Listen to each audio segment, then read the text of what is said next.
Hi there, welcome to my YouTube channel. This is Tina from Tinaheals.com, and in this video, I would like to introduce to you certain astronomical terms of astronomy that we need to understand when we use astrology. Okay, so we know that in the ancient times, there was no astronomer. There was no one literally studying these celestial bodies as only physical bodies. Everybody looked at them as consciousness in the ancient world. So, the first thing you need to understand is the ecliptic. I've spoken about the ecliptic many times, and this is the apparent path of the sun. Okay, so we know that the earth rotates on its own axis and goes around the sun. We know that all the planets in the solar system do the same. They rotate and they revolve around the sun. We also know that the sun revolves around Alcyone in the Taurus constellation. So everything is moving in space, okay? And it's actually going literally spiraling upwards. So the apparent path of the sun is the ecliptic, okay? Now, zodiac. What is the zodiac? So the zodiac is an imaginary figure that we draw out, okay? It's a piece of the heavens, like a belt of the heavens, which is extending 9 degrees on both sides. Okay, so we take a part of the heaven and we extend it to 9 degrees on both sides. Okay, both sides of the ecliptic, containing 12 signs of 30 degrees each. Okay, if the math is failing you, don't worry. It's basically a belt in the heaven containing 9 degrees of the ecliptic on both sides. And then we take 12 signs and then we break it up into 30 degrees. So that is the zodiac. Many people ask me, what is the literal definition of the zodiac? Okay, it is imaginary, it's from our point of view. Okay. Now, the zodiac is divided into 12 signs. The zodiac is also divided into 27 nakshatras in the Vedic system, as well as 28 moon manzils in the Islamic system. Okay, so you have to understand that when we look at the sun from Earth, the sun seems to move anti clockwise. So it's very, very interesting, how it goes. And there's this, of course, solar time, which is 24 hours, but there's sidereal time, okay, which is calculated 360 degrees of the rotation of the earth around around its axis, causing a particular point in the sky, any asterism or any star, to return to its original location. Okay, so this is the sidereal day, and it's actually 23 hours 56 minutes and 4 seconds.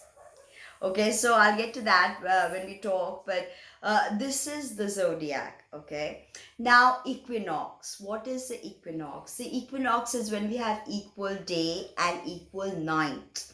Okay, and this also happens when the sun crosses over the equator.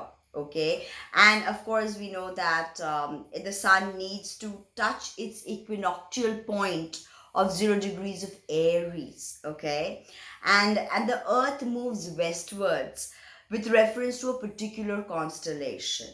Okay, so this is the equinox, and of course we know that when the sun enters Aries, we start the tropical zodiac, right? And it's almost identical date every year, 14th, 15th, like that. But in the sidereal system, we are actually speaking of fixed constellations. So it is calculated on fixed stars, and it's about 24 degrees apart. The tropical system is ahead of the sidereal system. Okay, now Ayamsa. Many people have asked me Lahiri Ayamsa. Now we know that Western astrology uses a tropical zodiac So everything commences with the sun's entry into Aries, right? But sidereal zodiac or Vedic zodiac is the moving zodiac, whereas tropical zodiac is the fixed zodiac. Okay, and it gives us a difference. This moving zodiac, it gives us 50 seconds per year, and this difference every year is known as Ayamsa.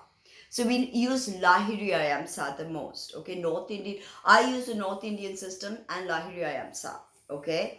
Now in Vedic astrology, this 24.03 degrees difference is subtracted from the apparent longitude of the planet, which places the planet in a house prior to as indicated in Western astrology. Okay, so if you have your sun in Cancer, it's in sidereal Gemini. Okay, if you have your moon in Virgo, then your moon is in sidereal Leo in most cases, 24 degrees apart. Remember that. So, a solar day I explained is 24 hours. That is mean solar day. And then we've got the sidereal time, which I told you is 23 hours, 56 minutes, and 4 seconds. Now, of course, you know that longitudes, planetary longitudes, very important to understand. It is the angular distance measured eastwards on the ecliptic from the starting point of the fixed zodiac. Okay, and it gives the apparent position of a planet in a particular sign at a particular time. Longitudes, very important planetary longitudes. And of course, we have the longitude, which is the angular distance of any place on the Earth's surface, east or west of a standard meridian, for instance, Greenwich. Okay, and measured in degrees up to 180 degrees east or west, right? So that's how we calculate a particular place, a particular location. And latitude we know is the angular distance on the meridian of any place of the Earth's surface from the equator, right? Longitude vertical, latitude horizontal, right? It is measured in degrees and minutes from the equator towards either the North Pole or the South Pole. Okay, that's how latitude is mentioned. Equator represents 0 degrees latitude, right? So I'm about to do a little course on Vedic astrology and explain all the different signs in Vedic astrology, because I've already explained the different archetypes in the Western astrological system.